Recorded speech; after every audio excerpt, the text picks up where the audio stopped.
Padres de familia, en nombre de la comunidad educativa del colegio, de su consejo animador, reciban mi saludo lasallista y fraternal de Jesús Maestro. Quiero invitarlos para que, como siempre, hagamos la oración lasallista y en esta oración tengamos muy presente las familias que han perdido sus seres queridos este año. Hay familias en el colegio tristes porque la decisión del Padre Dios ha sido que estos seres queridos lleguen a su seno. Pidámosle a Dios para que le dé a las familias su fuerza y su acompañamiento en estos momentos difíciles y de dolor. De igual manera pidámosle a Dios, a Jesús, por toda la comunidad educativa que está enferma. Hay papás, alumnos, empleados del colegio, docentes, que están bastante enfermos. Sobrinos, abuelitos, abuelitas.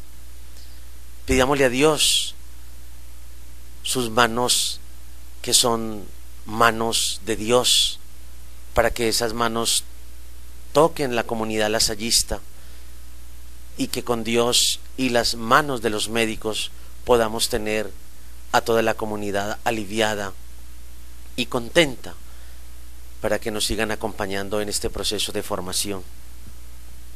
Pidamos a Dios por los hogares lasallistas, por los esposos, por las esposas, por los hijos, por las familias, para que todos sus sueños, todas sus metas, sus desafíos se logren y que esa alegría llene el corazón de la familia lasallista y que esa alegría también llene el corazón de toda esta comunidad.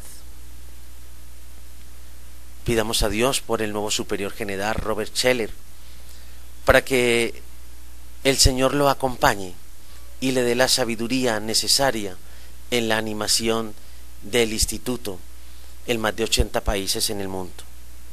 Y finalmente, oremos por los 60 años de misión educativa del colegio. 60 años de misión educativa, de formar y evangelizar en el marco de los valores del Evangelio, del proyecto salvífico de Jesucristo. Y pidámosle al Padre Dios que nos siga dando a todos la fuerza necesaria para seguir animando la propuesta salvadora de La Salle. Los invito a que hagamos la oración. Buenos días, Señor Jesús. Te ofrezco mi vida, mi salud y todas las actividades de este día. Concédeme fortaleza y sabiduría para lograr realizar mis talentos. Te suplico que bendigas a mi familia, a mis amigos y al colegio. Acompáñame siempre y de una manera especial en este día. Amén. La dominica de este domingo nos tiene un mensaje muy lindo, como todos los evangelios de Jesús. Los invito para que escuchemos a Jesús y nos dejemos tocar el corazón e interpelar por él.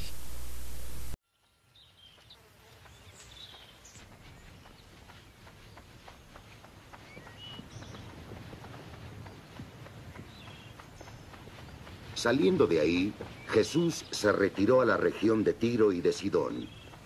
Una mujer cananea que había salido de aquel territorio gritaba diciendo: Señor, hijo de David, ten piedad de mí. Mi hija está terriblemente atormentada por un demonio. Jesús no le respondió palabra. Sus discípulos acercándose le rogaban: Despídela, porque nos persigue con sus gritos. Respondió él: He sido enviado a las ovejas perdidas de Israel. La mujer se postró ante él. Señor. Le dijo. Él respondió: No está bien tomar el pan de los hijos y echárselo a los perritos. Sí, Señor. Repuso ella: Pero también los perritos comen las migajas que caen de la mesa de sus amos. Entonces Jesús le respondió: Mujer, grande es tu fe. Que te suceda como deseas. Y su hija quedó curada desde aquel momento.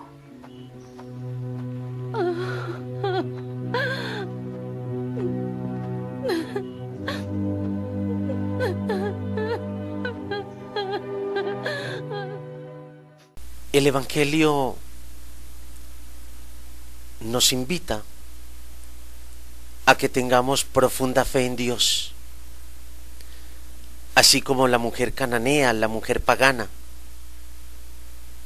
Jesús estaba cansado, agotado de educar, de salvar, de acompañar, y por eso se fue a Sidón y a Tiro, y en el camino se encontró con esta mujer que le pedía a Jesús que salvara a su hija de un demonio. Y los discípulos le hablaron a Jesús, y Jesús se interpeló, escuchó a la mujer y le dio esa oportunidad a su hija de que se salvara. Aquí, padres de familia y queridos alumnos, se muestra cómo la fe en Dios, cómo esa fe profunda nos lleva a la salvación, al acompañamiento. Y nos queda esta primera enseñanza, papás, a tener mucha fe en Dios, a seguir acrecentando esa fe y a continuar multiplicándola en nuestros hijos, en nuestro hogar, en nuestra familia. De igual manera, cuando la mujer se posa a sus pies, allí Jesús quiere también mostrar la sencillez, la humildad con la que hay que hablar, con la que hay que presentarse. Nos queda este segundo aprendizaje: enseñarle a los hijos siempre a ser sencillos, a ser humildes, a ser bondadosos, a ser justos, humanos, y a darle a los demás un trato digno e igualdad de oportunidades para todos. Y también nos enseña el Evangelio, papás, que hay que enseñarle a los hijos a tener confianza, a ser perseverantes, a ser constantes en los desafíos, en las metas y en los sueños. ¿Cómo estamos acompañando, papás, a nuestros hijos? ¿Qué tipo de acompañamiento le estoy haciendo como mamá, como papá? Esa primera responsabilidad de educar, de formar, es del hogar, es de los padres de familia, no del colegio. Por eso es importante, y quiero hacer énfasis en que esa responsabilidad, esa primera responsabilidad, no la debemos dejar al colegio. Es nuestra responsabilidad como papás, como la primera formación, como la primera escuela de formar y educar. ¿Cada cuánto le estoy haciendo acompañamiento a mis hijos? ¿Cada cuánto los acompaño? ¿Cada semana? ¿Cada 15? ¿Cada mes? ¿Qué tipo de acompañamiento les hago? Conozco los amigos de mi hijo, de mi hija. Sé quiénes son. Conozco sus padres de familia. Sé qué hacen mis hijos cuando se quedan solos en casa, en las tardes. Puedo dar fe de que hacen ellos,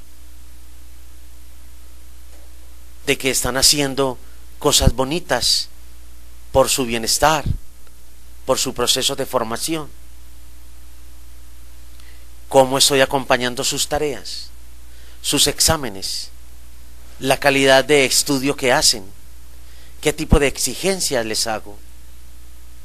¿Me exijo, les exijo y ellos se dejan exigir? Papá, estoy de acuerdo en que ustedes le exijan al colegio, pero yo también quiero hacerles una pregunta. ¿Cómo me estoy exigiendo como papá, como mamá, para exigirle a mi hijo? Para que todos los días sea un mejor niño, una mejor mujer, una mejor persona, para que todos los días viva los valores del hogar, viva los valores del colegio.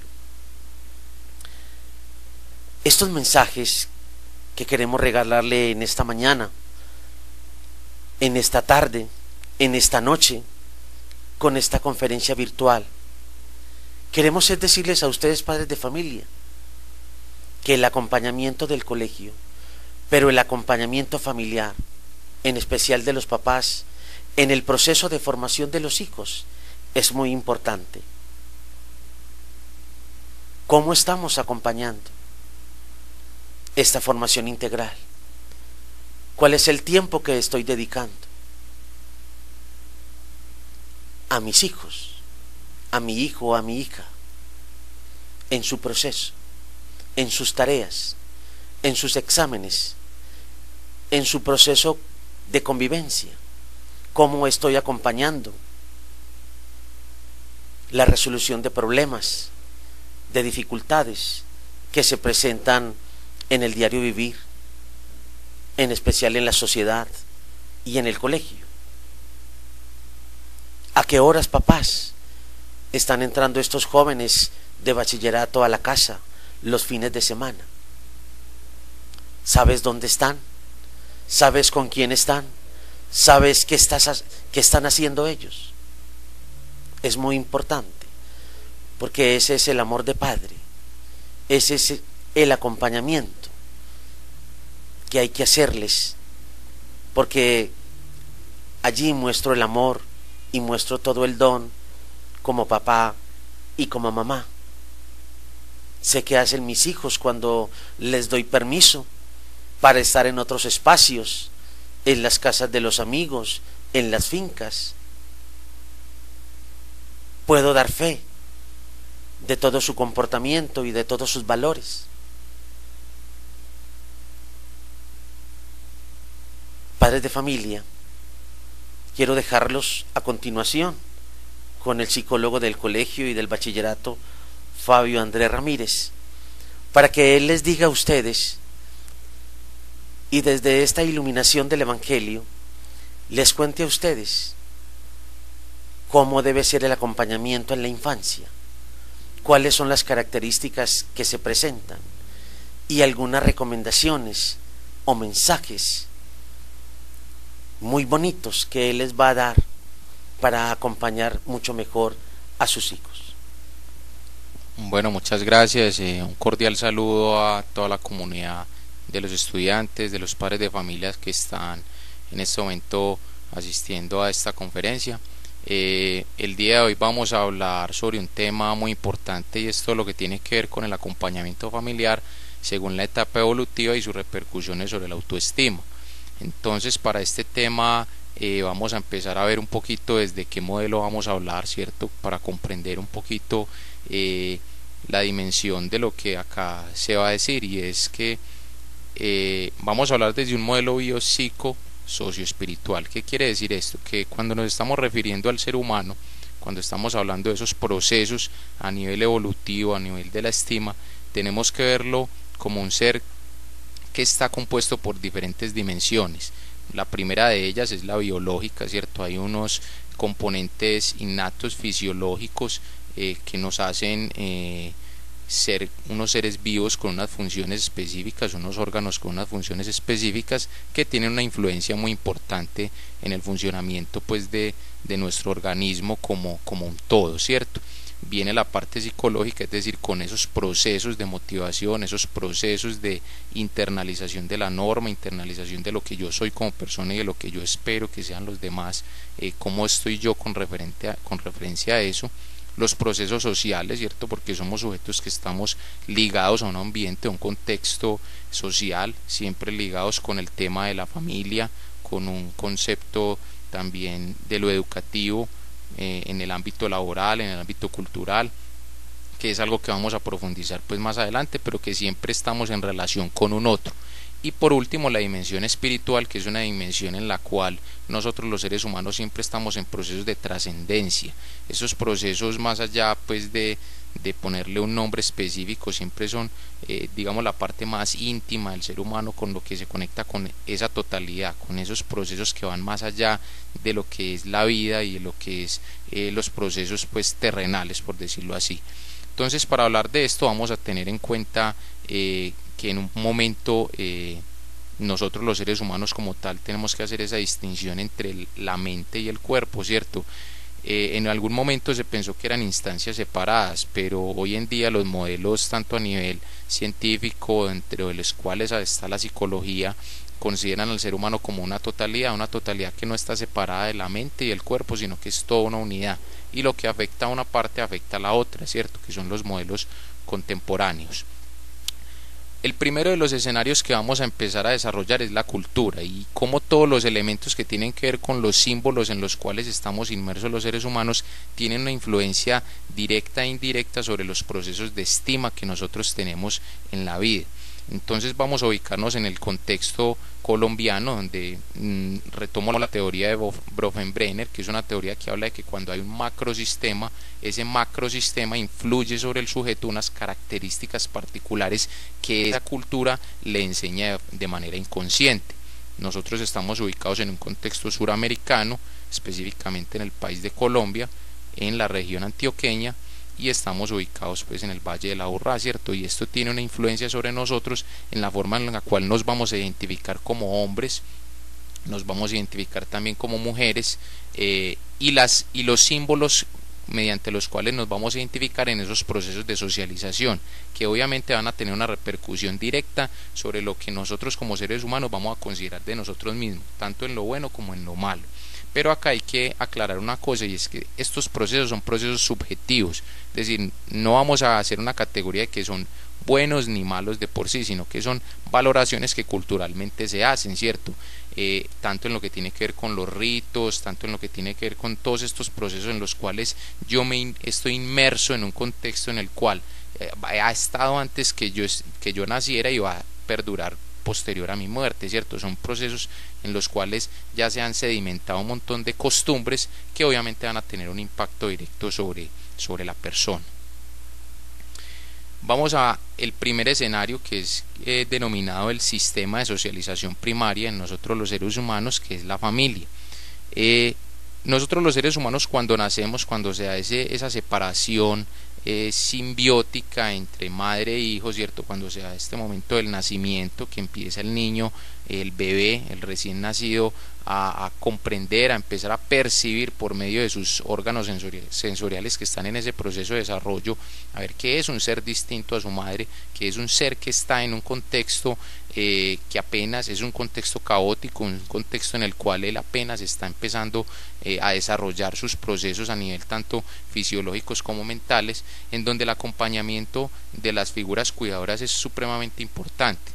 Hablo de las figuras cuidadoras porque sabemos que en muchas ocasiones pues la madre o el padre no participan de estos procesos. En algunas ocasiones es un abuelo o una figura cuidadora, y esa es la persona sobre la cual se depositan un montón de expectativas, se deposita y se entrelaza una vinculación emocional que le va a permitir a este niño empezar a enfrentarse, empezar a hacerle frente a todas las estimulaciones que el mundo tiene para él, ¿cierto? Entonces tenemos en cuenta acá que es un proceso en el cual primero se da un proceso de identificación con esa figura cuidadora, y a partir de esos procesos empiezan a generarse unas identificaciones de carácter consciente e inconsciente que el niño va a empezar a replicar poco a poco en su comportamiento. Acá es bastante importante aclarar que en esos procesos en los cuales estamos acompañando a niños que están en esta edad, en este rango de edad de los 0 a los 5 años, ellos son como una esponjita que empiezan a absorber todo lo que ven en el ambiente familiar. Algunos teóricos sostienen que un niño a esta edad, más que respirar aire, respira ese ambiente familiar, ¿cierto? Como una forma simbólica de decir que lo que acontece en el hogar va a tener una repercusión directa sobre este niño, porque empieza a observar, empieza a comprender cómo es el funcionamiento de la sociedad a partir de quienes, de sus padres, que son sus figuras más cercanas, ¿cierto?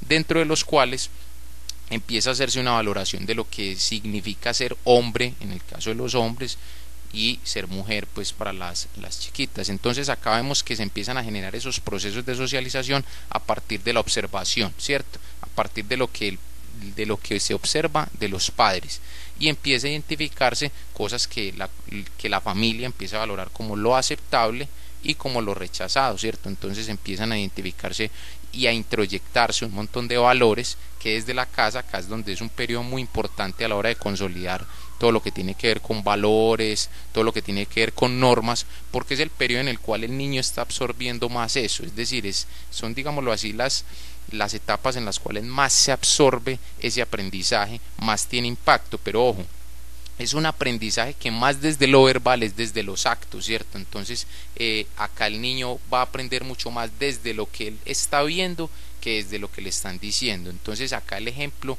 es supremamente importante para generar conductas que el niño le puedan permitir relacionarse desde sus órganos sensoriales para poder generar procesos de aprendizaje al corto, al mediano y a largo plazo. Pasamos a el sistema de socialización secundario. El sistema de socialización secundario es cuando ya este niño pasa a un ambiente institucional. Un ambiente institucional es, llámese, la guardería, el colegio, algún grupo deportivo, algún grupo por fuera del hogar. Es decir, ese sistema de socialización primario que hablábamos anteriormente es el hogar, ¿cierto? La familia. El sistema de socialización secundario ya aparece cuando el niño está inmerso en un contexto en el cual no está con sus padres, es decir, que ya va a compartir con sus pares. Y aquí ya empiezan a generarse una serie de procesos nuevos que van a la par con los compañeros de su misma edad, ¿cierto? Que son procesos que se empiezan a dar en compartido. ¿Por qué? Porque está compartiendo con escenarios comunes en donde tienen que seguir unas reglas determinadas para esperarse pues que tengan unos resultados esperados. Entonces acá encontramos ya todo lo que son los procesos de socialización de los niños entre ellos mismos, ¿cierto? Los procesos que tienen que ver con cómo me identifico, con qué aspectos me identifico de esto que me está ofreciendo este lugar institucional, ¿cierto? Entonces por poner un ejemplo, en el colegio, con qué compañeros me voy identificando, con qué actividades me voy identificando, si me voy identificando aún más con los que juegan fútbol o con los que les gusta los jugar en la tablet, etcétera, ¿cierto? Se van empezando a generar ciertos compañeros con gustos afines en torno a temáticas de interés, ¿cierto? Y acá empiezan pues a generarse un poco más de vínculo con un otro diferente a la familia. Entonces acá es muy importante que en esos procesos tengamos en cuenta el acompañamiento de estos jóvenes en la escogencia de estos compañeros, ¿cierto? Que estén rodeados de personas en las cuales el padre de familia conozca quiénes son estos jóvenes, conozca quiénes son las familias que rodean estos entornos, porque eso va a permitir que en la medida en que yo conozca más con quién se rodea mi hijo, me va a permitir, digámoslo así, tener un vínculo un poco más íntimo con él, a la par de que voy a saber, digamos, qué personas van a estar relacionados y con qué gustos afines, que es algo muy importante. Otro elemento importante acá es el tema del acompañamiento también en los ratos libres. Vemos en las imágenes algunos superhéroes que son pues de algunos de los personajes que en esta época causan mucho impacto en los jóvenes, y es porque es una etapa en la cual se empiezan a generar unas idolatrías, ¿cierto?, a ciertos personajes de la televisión, de los dibujos animados, en los cuales los niños empiezan a encontrar ciertas afinidades y ciertos gustos, y se empiezan a identificar con ciertos personajes que obviamente van moldeando también aspectos que van a tender a imitar. Acá, frente a este elemento, es importante que los padres de familia puedan acompañar esos procesos con los jóvenes en la televisión que ven, ¿cierto? Porque obviamente hay algunos programas pues que no son adecuados para la edad de niños. Acá estamos viendo que es un rango entre los 5 y los 11 años, ¿cierto? Hay programas que son adecuados para ellos, otros que no son tan adecuados, pero más allá del programa es el acompañamiento que el padre de familia pueda estar haciendo ahí, ¿cierto? Que pueda estar presente frente al joven cuando esté viendo estos programas, para que le pueda aclarar ciertos comportamientos que él va a estar viendo y que van a verse reflejados en muchos escenarios. Algunos padres pues yo sé que tienen muchas dudas de si los dejo ver esos dibujos como tan violentos o no. Frente a ese elemento hay una cuestión, y es que el niño va a tener acceso a esos programas muchas veces independientemente de que en la casa le dejen ver o no. Lo importante es hacer el proceso de acompañamiento, de indicarle, ¿cierto?, los valores que esos escenarios puedan traer para con él, y de que, por ejemplo, personajes como los que estamos viendo en esta presentación tienen también unos valores muy significativos, y es sobre eso que hay que trabajar. Acá hay que trabajar mucho sobre lo positivo de estos personajes y sobre lo que queremos y esperamos de ellos a partir de esos aspectos positivos que ellos identifican con esos personajes, más que centrarnos en lo negativo, ¿cierto? Pasamos acá ya a una etapa en la cual el joven ya hablamos más de la edad del bachillerato, ¿cierto? Ya todo lo que son los procesos de pubertad, de preadolescencia y de adolescencia, que comienzan alrededor de los 11, los 12 años, en los cuales ya se empiezan a dar unos procesos de identificación mucho más arraigados con figuras pues que ellos consideran de mayor peso en el ámbito cultural, musical, etcétera. Y acá el proceso con las amistades cobra un valor supremamente significativo, lo cual causa que muchos jóvenes en esta etapa, que es una etapa en la cual hay una serie de cambios bastante significativos a nivel corporal, a nivel de todo lo que tiene que ver con los procesos fisiológicos, los procesos sociales. Acá hay un impacto fuerte sobre los jóvenes, en el cual encuentran muchas veces refugio en sus mismos pares, claro, porque son las personas con las cuales están atravesando esos mismos procesos. Entonces, en la medida que van encontrando ese proceso de identificación con ellos, van empezando a entrelazarse unos lazos mucho más fuertes que con la misma familia. Entonces va a ser muy normal que muchos de ellos encontremos que van a querer pasar más tiempo con los mismos compañeros de su edad que con la familia, que antes le gustaba compartir ciertos espacios en familia, ya va a estar más con los amigos. Son parte de ese proceso de desarrollo de identidad que los jóvenes empiezan a tener en este proceso, y que hay que tener mucho acompañamiento frente a eso, porque muchas veces el adulto empieza como a temerle un poco a tener un hijo adolescente por todo lo que esto implica, pero son momentos en los cuales los jóvenes es cuando más necesitan del acompañamiento adulto, cuando más necesitan de esas figuras criterios, esas figuras que siempre los han acompañado, como son sus padres de familia, para estar siempre pendientes de ellos. En ocasiones vamos a encontrarnos, como vemos en las imágenes, que no van a querer tener un diálogo inicialmente, pero en términos generales los jóvenes en esta etapa necesitan mucho de los espacios de diálogo, de comprensión, ¿cierto? Y que todos estos procesos que, por ejemplo, en los términos de salidas y de cuestiones que empiezan a chocar con la norma, sean temas que puedan ser conciliados desde el mismo hogar, y que puedan ser negociados, ¿cierto?, a partir de unas normas y unos criterios claros que se establezcan en la casa, y que el cumplimiento o no de estas normas pueda generar que los permisos puedan ampliarse o por el contrario puedan restringirse, pero siempre que sean procesos dialogales en los cuales se tenga pues también presente la opinión del joven, ¿cierto?, porque es finalmente la persona por la que está atravesando pues toda esta serie de cambios y la que más necesita estos procesos de acompañamiento. Acá vemos en esta sección ya todo lo que tiene que ver con la escala de las necesidades de Abraham Maslow, ¿cierto? Sí, son varios niveles en los cuales vemos que inicialmente hay unas necesidades fisiológicas, que son las que los seres humanos desde esta teoría se plantea que debemos de tener inicialmente suplidas para poder generar procesos de homeostasis. Homeostasis, ¿qué es? Es cuando el organismo está en un proceso de bienestar, cuando el organismo está en un proceso en el cual puede estar más tranquilo en cuanto a las necesidades pues que son las más urgentes en el ser humano, ¿cierto?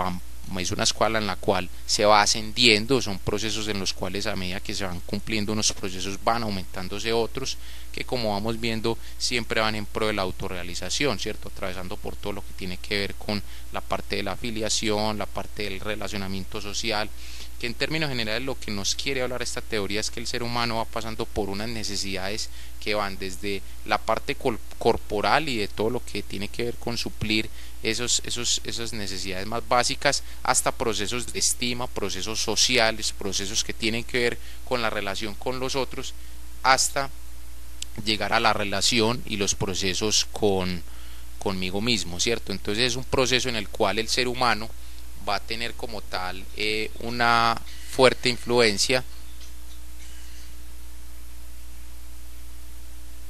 en todo lo que tiene que ver con los procesos de relación con el otro, para en último término empezar a hacer unas relaciones de fortaleza en torno a sí mismo, ¿cierto? Que son los procesos ya de trascendencia que me permiten a mí como ser humano tener claridad de cómo ha sido mi proceso, qué aspectos positivos y negativos a lo largo de mi proceso evolutivo he identificado en esto y qué de ello puedo abstraer para empezar a mejorar en esos procesos. Entonces acá es muy importante que esos procesos de autoestima tengan un acompañamiento permanente por parte de las personas cuidadoras, que como lo hemos visto van desde procesos que tienen que ver inicialmente con la niñez, en la cual es un poco más cercana la relación, hasta procesos ya con la adolescencia, que empieza a generarse ciertas crisis, pero no por generarse esas crisis se debe de apartar de todo lo que tiene que ver con el acompañamiento de ellos, porque en la medida en que nosotros generemos esos procesos de apoyo emocional a los jóvenes,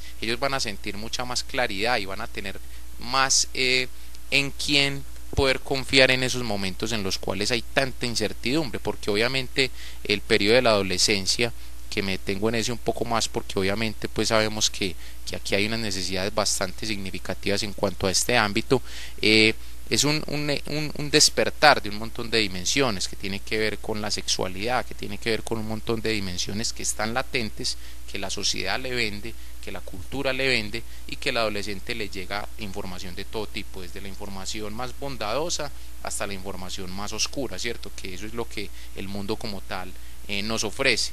Entonces, frente a eso tenemos que ser conscientes de que el mundo ofrece de todo, y de todo es desde las mejores cosas hasta las peores. Entonces, ¿cuál es nuestra labor como educadores? ¿Cuál es nuestra labor como padres de familia? Es generar en los jóvenes un criterio lo suficientemente claro para que pueda hacer una escogencia mejor acorde a un proyecto de vida que este joven pueda tener, porque finalmente ellos van a estar en algún momento solos en estos procesos. Nosotros no vamos a estar siempre acompañándolos, y es en esos procesos donde ellos tienen que desarrollar ese criterio para tomar las mejores decisiones acorde a ese proyecto de vida que cada joven pueda tener y en el cual se esté proyectando, ¿cierto? Vemos entonces luego de estas escalas, vemos unos tips que son muy importantes en cuanto al acompañamiento familiar, y empezamos pues a detenernos un poco en cada uno de ellos. En cuanto a las normas claras desde la infancia, como lo veíamos en un principio, todo lo que tiene que ver con los procesos de internalización de la norma tiene una etapa muy clave entre los 0 y los 5 años. No quiere decir que después de esta edad ya el niño no aprenda, al contrario, necesita un reforzamiento mucho más constante de lo que se enseñó en este periodo para que pueda, digámoslo así, tener un aprendizaje mucho más consciente, y el joven pueda tener, el niño en esta etapa pueda tener mucha más claridad frente a lo que se espera de su comportamiento en un contexto educativo, en el contexto de la familia, en los diferentes escenarios en los cuales se desenvuelva. Vemos el tema de los castigos con sentido pedagógico, ¿cierto? Acá es muy importante porque me llega en consulta mucho este tema del castigo, ¿cierto? De cómo castigar a mi hijo adolescente, cómo castigar al niño, y es que lo primero que se tiene que tener en cuenta es que a la hora de castigar siempre se tiene que tener un sentido con ese castigo, y nunca se debe sancionar cuando estamos en el momento álgido de la discusión. ¿Por qué? Porque cuando estamos más agitados es cuando estamos mucho más descentrados de nosotros mismos. Entonces tenemos toda la parte emocional, toda la amígdala, que es la que regula nuestro componente emocional desde la parte cerebral, disparadísima, lo cual no nos permite hacer unos buenos procesos desde nuestro lóbulo frontal, que es el que toma pues la parte racional para tomar las decisiones más adecuadas. Entonces, en este ámbito, ¿cuál es el consejo, padres de familia? Nunca sancionemos con rabia, siempre tomémonos un espacio, tomémonos 10 segunditos para pensar, apartémonos del lugar en donde estemos para tomar la mejor decisión, porque no podemos sancionar en el momento en que estamos en el calor de la discusión, ¿cierto? Y siempre pensando en que ese castigo tiene que generar un aprendizaje. Se debe cumplir lo que se promete. Acá hay, digámoslo así, muchos inconvenientes con muchos padres que prometen tanto en los castigos como en los premios, ¿cierto? Yo te prometo que te voy a regalar este año, y no se cumple. Lo mismo en los castigos, vas a estar castigado 2 meses sin play, por decir algo, pero vemos que muchos padres les da mucha dificultad cumplir con estos castigos, y esto lo que genera es una ambivalencia muy fuerte en los jóvenes, que siempre van a decir, es que mi papá nunca cumple lo que promete, ¿cierto? Entonces empiezan a considerarlos como personas blandas con la norma, y eso lo que termina por generar es una inestabilidad bastante grande en cuanto al tema normativo en un hogar, ¿cierto? Negociar permisos, ganarse la confianza, ¿cierto? Toda esta parte que sobre todo se ve mucho ya en la adolescencia, cuando los jóvenes empiezan a salir en sus grupos de amigos, que muchos padres son angustiados de darles o no permiso. Acá es muy importante tener en cuenta que esos permisos deben de obviamente entablarse en unas normas del hogar, ¿cierto? Que cada padre y cada madre de familia sabe cómo manejar este ámbito en su casa, pero lo que debe hacerse es que sean permisos en los cuales ellos, los jóvenes, puedan demostrar que están cumpliendo con unas normas. Por ejemplo, si es un permiso hasta las 10 de la noche, hasta las 10 de la noche es el permiso, y a esa hora es que debe llegar este joven o esta joven. En la medida en que el joven muestre responsabilidad frente a esos permisos, se puede generar, digámoslo así, más tiempo para poderle dar a este joven más permiso, pero en la medida en que sea responsable con el tiempo que se le da, porque si es un joven que se le da permiso a las 10 pero llega a las 11, 12, 1, entonces ahí lo que acontece es que empieza a generarse una ambivalencia bastante grande frente a la norma, ¿cierto? Y el joven empieza a pasarse la galleta, como se dice vulgarmente, la norma de los papás. ¿Por qué? Porque no le cumplen. Entonces acá es muy importante ese tips. Pasamos al otro, que es abrir espacios de diálogo en el hogar, es decir, frente a esas discusiones, a esos temas que muchas veces se generan inquietudes, poder generar todo lo que tiene que ver con ese acompañamiento familiar, ¿cierto? Todo lo que son los temas, por ejemplo, en temas de sexualidad, que tanto tabú tienen muchos padres en hablar de estos temas. Denles el espacio a los jóvenes para que puedan expresar sus dudas, ¿cierto? En muchas ocasiones puede que no nos las sepamos todas, pero sabemos que contamos con personas cercanas a nosotros acá en la institución, nosotros los psicólogos, tenemos personas también cercanas en nuestras EPS que nos pueden colaborar con estos temas, y lo importante es que más allá de responderle las preguntas a los jóvenes tal cual como ellos las están pidiendo, es que se empiecen a generar procesos de confianza con ese padre de familia que muchas veces se aísla de esos procesos que empieza a vivir el joven en ciertas etapas, y eso lo que va generando es que el joven empieza a perder la confianza, empieza a ocultar, empieza a generar un montón de distanciamiento frente a esa figura de ese padre de familia, ¿cierto? Pasar tiempo significativo como familia, ¿cierto? Que son cosas que digamos en los periodos ya un poquito más avanzados de la adolescencia se empiezan a perder, y es bastante significativo que en estos procesos haya una compañía, haya, ¿cierto? Todo lo que tiene que ver con esas salidas familiares, todo lo que tiene que ver con esos procesos en los cuales se comparte tiempo familiar en escenarios que converjan toda la familia como tal, porque eso va a favorecer la comunicación, va a favorecer una serie de escenarios que van a ser muy beneficiosos en todo lo que tiene que ver con el diálogo y las relaciones al interior de la misma familia, ¿cierto? Y la última, un tema que lamentablemente pues sabemos que en muchas familias se ha presentado, y que sobre este tema es muy importante recalcarlo, y es la no desautorización entre los padres o cuidadores en frente de los muchachos. ¿Por qué? Porque esto causa que el joven ve esa ambivalencia, ¿cierto?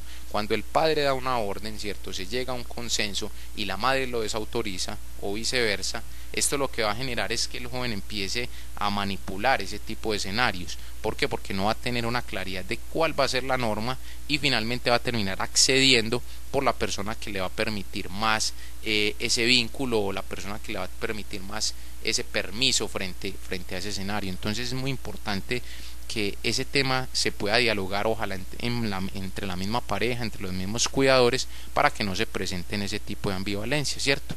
Entonces pienso que en términos generales el acompañamiento, para ir cerrando la idea, es un proceso que debe tenerse en cuenta la etapa evolutiva en la cual está el joven, y sobre todo tener la fortaleza que nosotros como padres de familia debemos de estar presentes en esos momentos. O sea, no nos podemos aislar, no podemos ser ajenos a esos procesos con los muchachos, porque realmente los procesos de soledad o los procesos en los cuales los abandonamos es cuando se empiezan a dar todas las conductas de riesgo que ustedes tienen conocimiento, que sabemos que perjudican mucho la salud no solamente de ellos, sino también que perjudica mucho un ambiente familiar. Muchísimas gracias, psicólogo Fabio, por esta orientación y esta reflexión que le hemos regalado a los padres de familia. Padres de familia, no me queda más sino decirles que nos llenemos de Dios, que sigamos acrecentando nuestra fe, que sigamos generando en nuestros hijos confianza, sencillez, humildad, nobleza, seguridad, constancia, que sigamos generando en ellos la responsabilidad de cada uno de sus procesos formativos, de sus proyectos de vida, que les sigamos apostando a todos estos ideales de futuro, ideales que están consagrados en los valores de papá y de mamá y de la escuela, en especial de nuestro colegio. Sigamos acompañando el proceso religioso, espiritual, académico y formativo de nuestros hijos. Estemos muy pendientes de sus procesos, de sus hábitos y de sus costumbres, y sobre todo de sus amigos.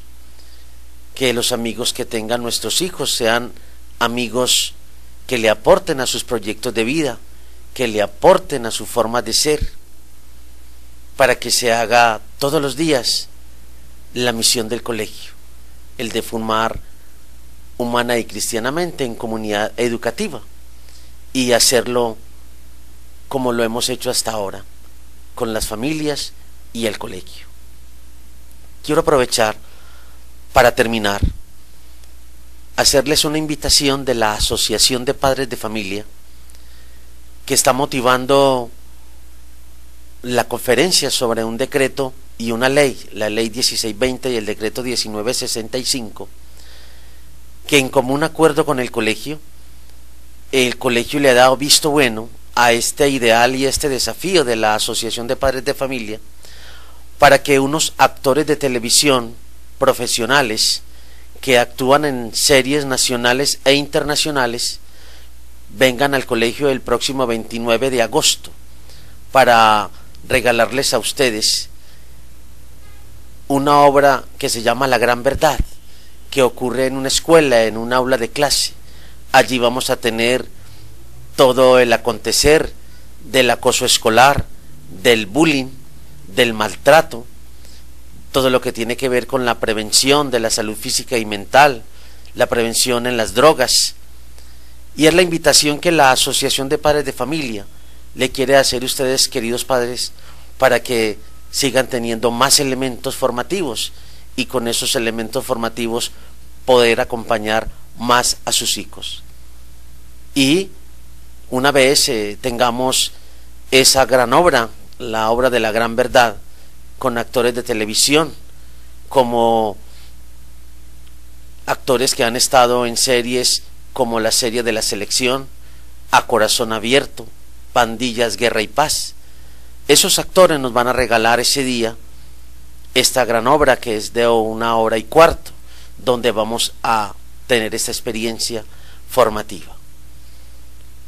Como les decía, una vez que terminemos esta experiencia de la Asociación de Padres de Familia, con visto bueno del colegio, porque es una obra que le aporta a los padres de familia, le aporta a sus hijos, le aporta a los niños y a los jóvenes y al plan de estudio del colegio, invitarlos para el día 6 de septiembre, sábado, para que tengamos nuestro segundo encuentro de Día de la Familia, para que compartamos con nuestros padres, con nuestros tíos, nuestros abuelos, nuestros sobrinos, nuestros hijos, todos los valores familiares de la familia lasallista.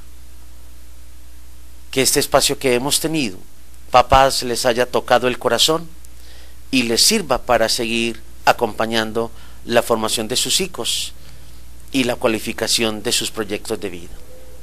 Un feliz día para todos. Viva Jesús en nuestros corazones.